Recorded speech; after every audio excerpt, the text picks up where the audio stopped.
next game I want to talk about, oh my goodness. Here we are at the beginning of the year, and I have my first game on my list. My first game on my list that will maybe make it into my top 5. Tokyo Xtreme Racer is out now in early access. Between this and Ninja Gaiden 2 Black, I feel like I am going back in time to when games were just, not that games aren't fun now, but just simple. You know, it's like you're just diving in. And that's not to say there's not progression and perks and unlocks and car customization and all that stuff. But Tokyo Xtreme Racer, I believe the last one of this franchise was 20 years ago, 15 years ago, a long time ago.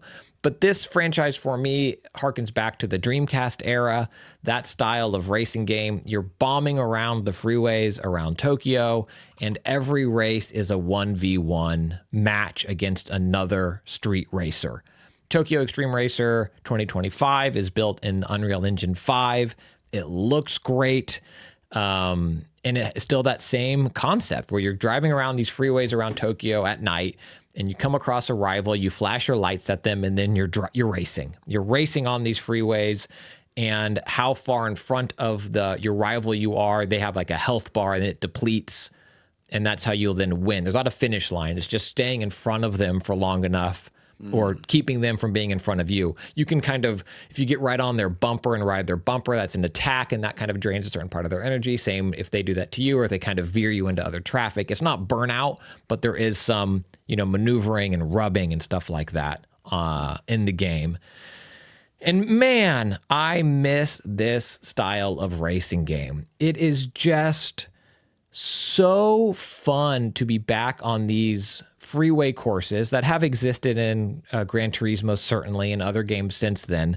But there's something about them that you're not doing a ton of hairpin turns. You're not doing a 180. There's not a sharp technical S-turn the way Laguna Seca has if you're on these real-world tracks. You're on a freeway, and freeways aren't known for making you turn a hard hairpin left out of nowhere. But there's traffic that you're avoiding, and still long sweeping tunnels that you're going through, and your rival is trying to rub right on you to take away the line that you have. And in between the races, when you're not going against a rival, you're just kind of cruising on these freeways. And what I think Tokyo Xtreme Racer has always done really well is capture the essence of driving at night and just that feeling of being in a zen place, which I think this franchise has done really well. Again, whatever it was, 20, 25 years ago. And now of going from this zen hangout, you're listening to great music, you're in a car that you've customized that you love, driving through this really cool city, to then flipping a switch and now you're racing.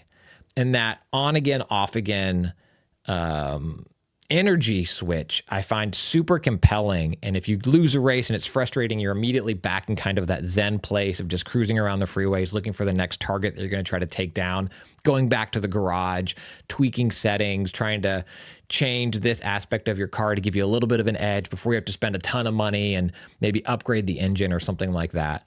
I really, really love this game. It has a Toyota GR86 in it, which I am a big fan, and I take to the track IRL as well. So it's always fun to see those cars represented. I love them. They're a fun little rear-wheel drive sports car.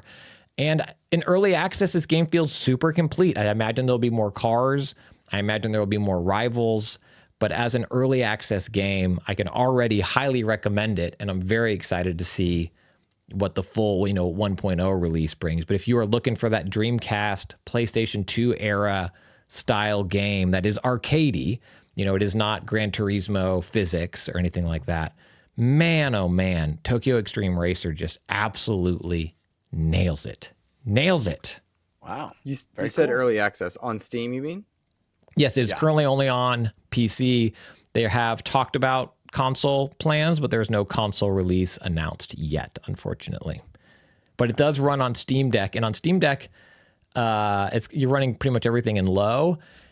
And I don't hate it because it kind of just makes it feel more like a Dreamcast game. Like the core game is still there, and then the graphics toned down. It still works very well in a pared down graphic approach as well. It's still, you can see everything you need to see on track, and the cars still look great and stuff like that. It's very, very cool. Tokyo Xtreme Racer.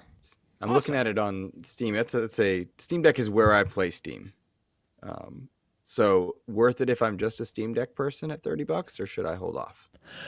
I mean, there's plenty to play, so I would wait for 1.0 unless you're a JDM car sicko like I am, and you're looking to get back in an RX-7 or an old Torino or something like that and go cruising through Tokyo freeways. If you're that person, then yes, I recommend it, but otherwise wait for 1.0 and see what else comes out when it fully launches.